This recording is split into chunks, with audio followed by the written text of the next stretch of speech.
Assalamualaikum warahmatullahi wabarakatuh. Nama saya Melinda Eka Laulandari dengan NIM 2205010128. Di sini saya membuat video tentang presentasi usulan penelitian yang telah saya buat. Tujuan saya membuat usulan penelitian adalah untuk memenuhi tugas saya dalam UAS mata kuliah penulisan ilmiah dan anti plagiasi.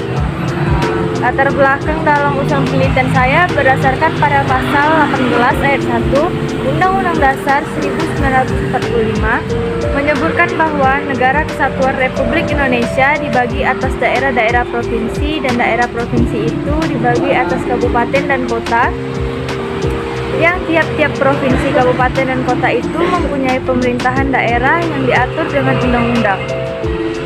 Kemudian pada pasal 18 ayat 2 menyebutkan bahwa pemerintahan daerah provinsi, daerah kabupaten, dan kota mengatur dan mengurus sendiri urusan pemerintahan menurut asas otonomi dan tugas pembantuan.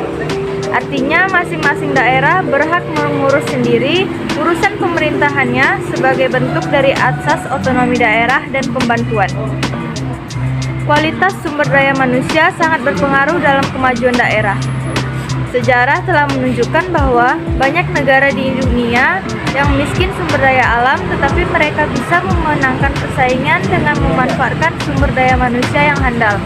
Sebaliknya, tidak sedikit negara yang kaya potensi sumber daya alamnya, namun tidak dapat mengelola dengan baik karena sumber daya manusianya lemah, dengan jumlah penduduk mencapai 174.784 jiwa di Kabupaten Karimun.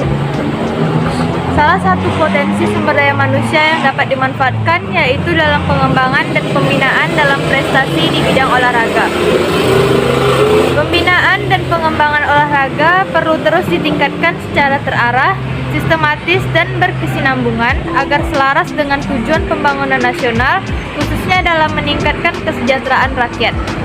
Maka dari itu, pemerintahan yang berperan dalam pembuatan kebijakan telah mengatur sedemikian rupa bagi keberlangsungan keolahragaan melalui Undang-Undang Nomor 3 Tahun 2005 tentang Sistem Keolahragaan Nasional.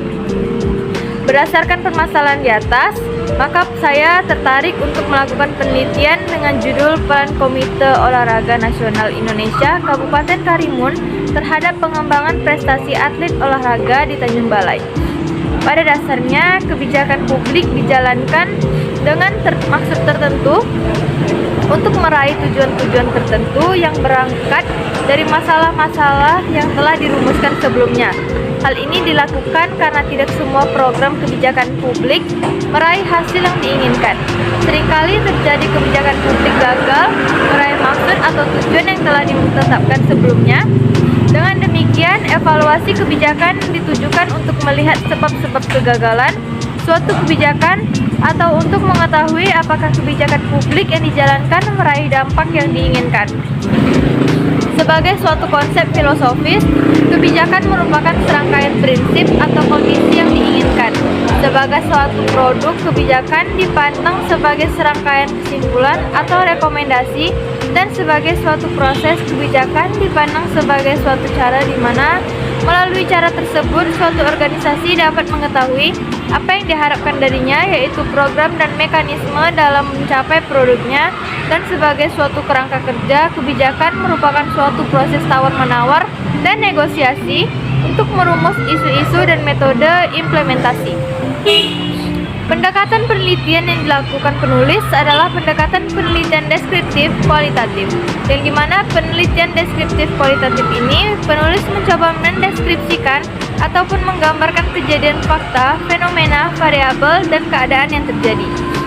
Objek dan lokasi penelitian yang berhubungan dengan masalah yang diteliti dalam penelitian ini, penulis mengambil lokasi yang sesuai dengan kajian dan tempat di mana peneliti akan melakukan penelitian, terutama dalam menangkap fenomena atau peristiwa yang sebenarnya terjadi dari objek guna mendapatkan data penelitian yang akurat. Dalam penelitian ini, penulis atau saya menggunakan teknik pengumpulan data. Yang pertama, dokumentasi. Dokumentasi merupakan catatan peristiwa yang sudah berlalu. Dokumen dapat berupa tulisan, gambar, atau karya-karya seseorang. Dokumen yang berbentuk tulisan dapat berupa catatan harian, berita, pengumuman, peraturan, dan kebijakan. Data dokumentasi yang berkaitan dengan penyelenggaraan program pembinaan atlet yang dianggap dapat membantu peneliti dalam penguatan penelitian dan menjawab pertanyaan peneliti dalam penelitian ini. Yang kedua, teknik wawancara, yaitu tanya jawab lisan antara dua orang atau lebih secara langsung. Wawancara dapat disebut interview, sedangkan yang diwawancara dapat disebut interviewer. Dalam penelitian ini, peneliti memperoleh keterangan untuk tujuan penelitian dengan cara tanya jawab. Peneliti mencatat semua jawaban dari informan sebagaimana adanya secara objektif. Alat yang digunakan dalam wawancara adalah pedoman wawancara yang disusun oleh penulisan untuk mengetahui proses ataupun kelanjutan dari program pembinaan yang dipilih oleh peneliti untuk mendapatkan data-data informasi. Yang ketiga adalah observasi. Observasi adalah salah satu teknik pengumpulan data melalui pengamatan. Dalam observasi, peneliti mengamati langsung dari program pembinaan tersebut. Sekian yang dapat saya sampaikan. Usulan penelitian saya tutup dengan Assalamualaikum warahmatullahi wabarakatuh.